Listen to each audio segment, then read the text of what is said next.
If you know anything about the fog in the Bay Area, you know that it's pervasive. At some point, somewhere, the fog is along the horizon line. In summer, it blankets the entire city like thick ghosts hugging the earth. It's cold and wet, and some experience it as unpleasant, while others find it beautiful and mystical and absolutely lovely.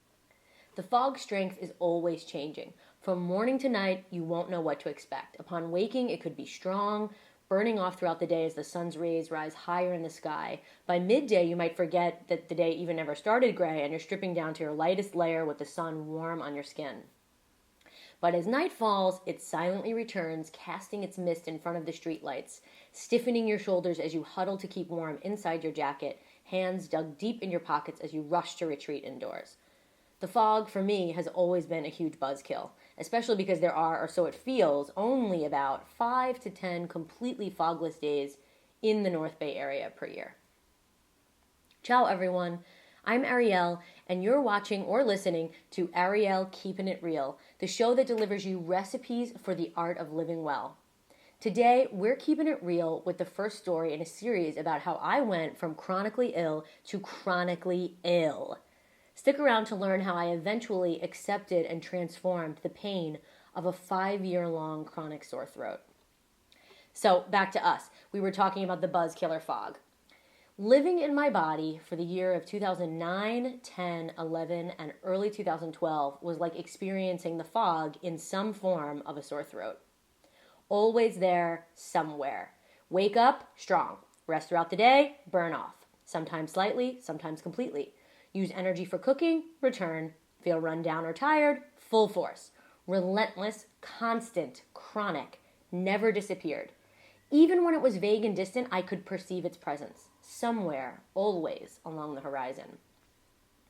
Back when I was living in New York, I'd do this thing where I'd fake Tourette syndrome on the subway late at night if I felt the presence of someone who was menacing kind of nearby. So I'd see them, I'd get a sketchy vibe, and I'd just start screaming obscenities and nonsensical words while squinting my face into complex contortions and appearing out of control of my body. And this strategy worked to keep a healthy distance between me and whoever I was wanting to stay away.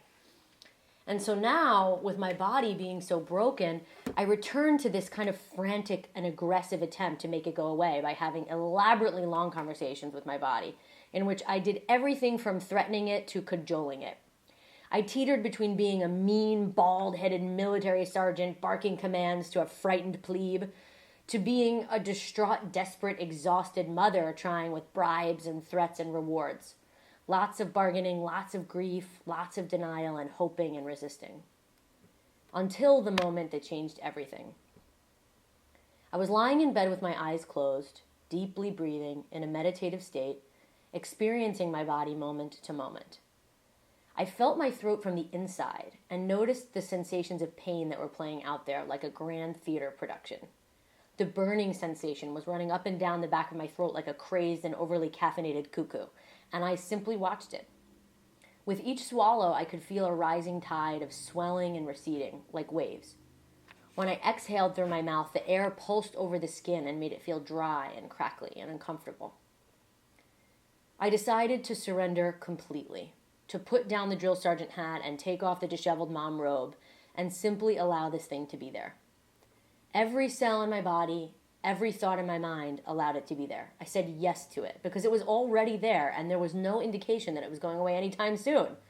And since I was not an ace-crack Hogwarts Hermione vanishing spell genius, the Evanesco incantation was not going to be my ticket out.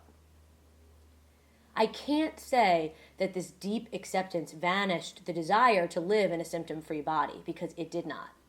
What vanished was the anger, aggression, and resistance I had towards it. And this opened the space for something new to happen. My radical acceptance, to borrow a phrase from Tara Brach, transformed my sore throat from an experience of pain into an experience of simple presence.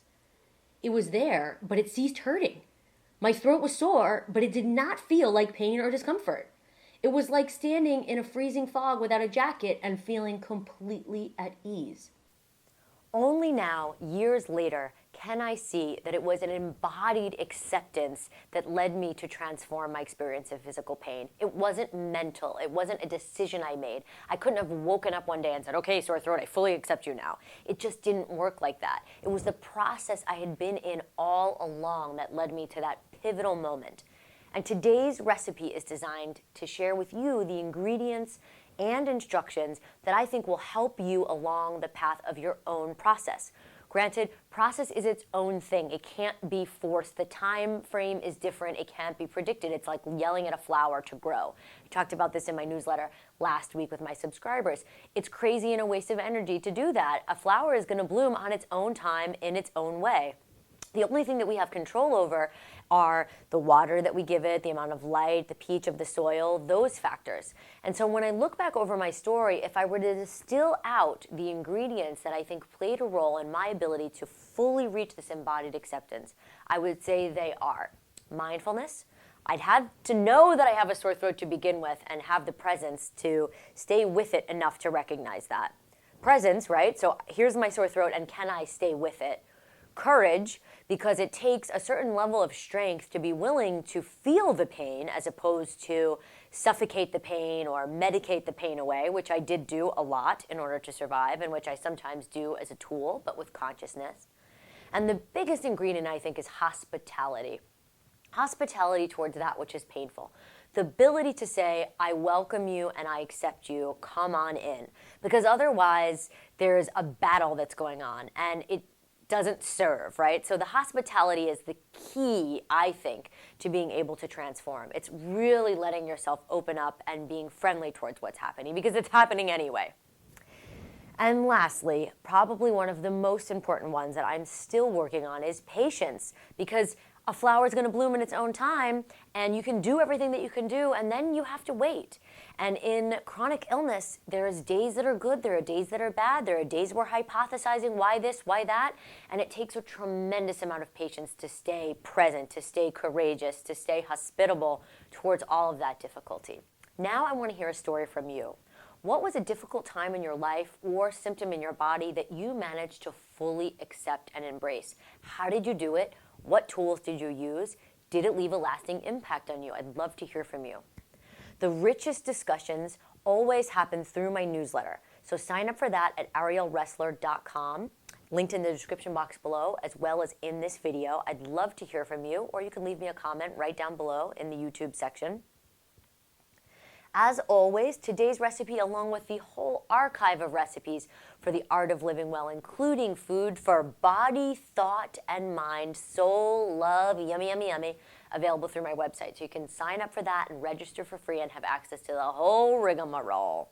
If you like this video, if you found it inspiring or helpful, please share it with your friends and subscribe to my channel for more. I'm so glad that you tune in with me and that you're along for the ride. I hope you feel as well as possible, and I can't wait to see you next time. Ciao.